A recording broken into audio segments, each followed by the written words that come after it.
नमस्कार दोस्तों, आप सभी का मेरे चैनल हीलिंग स्ट्रोक्स में बहुत बहुत स्वागत है। आज बहुत दिनों के बाद मैं आपके सामने कुछ बोलने की कोशिश कर रही हूँ और ये चैनल मैंने करीबन 1.5 से 2 साल पहले बनाया था और सोचा था कि इस चैनल पे मैं कुछ मेंटल हेल्थ या कुछ ऐसी चीज़ों की बात करूँगी जिन चीज़ों से हमें बहुत ज़्यादा प्रॉब्लम होती है और कई बार वो हमारे लिए ट्रॉमेटिक बन जाती हैं सिचुएशंस, उनसे कैसे बाहर निकलें इसके बारे में। बट सच तो ये है दोस्तों कि मैं खुद भी बहुत ज़्यादा एक ऐसे मेंटल स्ट्रेस से गुज़र रही थी तो ये पॉसिबल नहीं हो पाया क्योंकि जब मैं खुद ही ठीक से नहीं फ़ील कर रही थी तो मैं दूसरों को क्या ही ज्ञान देती।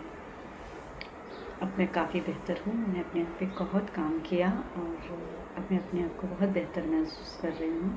तो मैं आपके सामने अपने ही कुछ विचार, कुछ ऐसी चीज़ें जो मैंने इस दरम्यान सीखी, करी, कोशिश करूँगी कि उनको एक-एक करके आपके सामने प्रस्तुत करूँ और शायद उस सब से आपकी कुछ मदद हो जाए। तो दोस्तों आज एक बहुत ही इम्पोर्टेंट चीज़ है, जिससे मैं खुद भी बहुत जूझती हूँ, वो ये है कि हम अपने हालात को कई बार एक्सेप्ट नहीं कर पाते हैं और उन्हें बदलने की ज़बरन कोशिश भी करते हैं। होता है ना आपके साथ ऐसा? कई बार ऐसा होता है हमारे जीवन में कि सिचुएशंस कुछ ऐसी होती है जिन पे कंट्रोल नहीं होता है और हम उसमें ही जूझते रहते हैं। कैसे उन्हें ठीक करें, कैसे उन्हें बदलें, कैसे उनका सामना करें, क्या करें, ऑल दैट। तो मैंने बहुत जगह पढ़ा भी है और आपने देखा भी होगा कि जब हम परेशान होते हैं तो जो हमारे बड़े बुज़ुर्ग, हमारे फ्रेंड्स, हमारे जो वेल विशर्स होते हैं वो सब हमें यही सलाह देते हैं कि जिन चीज़ों को आप नहीं बदल सकते हैं उस पर ध्यान मत दीजिए, आप उनसे बदलने की कोशिश भी मत करिए। तो जी हाँ, ये बिल्कुल सच है।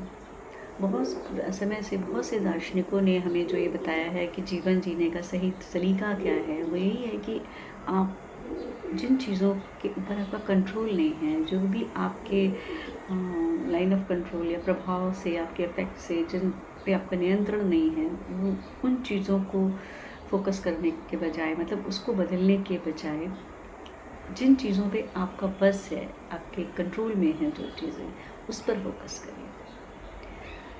सही कहा गया है और मैंने इस चीज़ को करके भी देखा है। होता क्या है कि जब हम चीज़ों को बदलने की कोशिश करते हैं तो हमारा मानसिक स्वास्थ्य बहुत ज़्यादा अफेक्टेड होता है और हम बहुत ज़्यादा मेंटली अपने आप को परेशान कर लेते हैं। कई बार हम डिप्रेशन में भी होते हैं, कई बार हमें दवाएं भी लेनी पड़ती हैं, हमें हेल्प लेनी पड़ती है, उसमें कोई बुराई भी नहीं है। लेकिन हमें कोशिश ये करनी चाहिए कि जितना हो सके उन चीज़ों पे बिल्कुल भी फोकस ना करें जो हमारे नियंत्रण में नहीं है। मतलब जैसे कभी किसी के साथ हमारी कोई अनबन हो गई, किसी ऐसे व्यक्ति के साथ जिससे हमने लाख कोशिशें करी पर वो रिश्ते समझ नहीं पाए, या मान लीजिए आपके परिवार में किसी ऐसी कोई दुखद घटना हो गई जिसकी आपको उम्मीद नहीं थी और वो हो गई। अब उसके ऊपर ही हम सारा ध्यान रखेंगे, हम ये सोचते रहेंगे क्यों हो गया, ऐसा नहीं होना चाहिए था, हम अब क्या करें। तो ये चीज़ें सिर्फ ही हमें एक अनावश्यक तनाव देती हैं और इससे कुछ हासिल नहीं होता है। तो हमें काम उस पर करना चाहिए जिस पर हमारा बस चलता है। इन चीज़ों पे ध्यान ना दे करके हमें उन चीज़ों पे फोकस करना चाहिए जो हमारे जिन पे हम बदल सकते हैं, और जिनको हम नहीं बदल सकते हैं उसको हमें बहुत ही पेशेंस के साथ, बहुत ही सब्र के साथ, बहुत ही ईमानदारी के साथ उसको स्वीकार कर लेना चाहिए, उसको एक्सेप्ट कर लेना चाहिए। बहुत ज़रूरी है एक्सेप्टेंस। और जिसको हम बदल सकते हैं उसको हमें पूरी ताकत लगा देनी चाहिए उस चीज़ को बदलने की। आप देखेंगे, आप पाएंगे अपने आप में बहुत ज़्यादा पॉजिटिव परिवर्तन, और आप ये भी देखेंगे आपका जीवन पहले से कहीं ज़्यादा सॉर्टेड है, कहीं ज़्यादा तनाव मुक्त रहेगा। तो बस आज के लिए यही ज्ञान और यही विचार, यही बात आपसे शेयर करनी थी। यकीन मानिए दोस्तों, जब से मैंने इस चीज़ को फोकस करना शुरू किया है, मैंने पाया है कि मैं अपने आप को काफ़ी ज़्यादा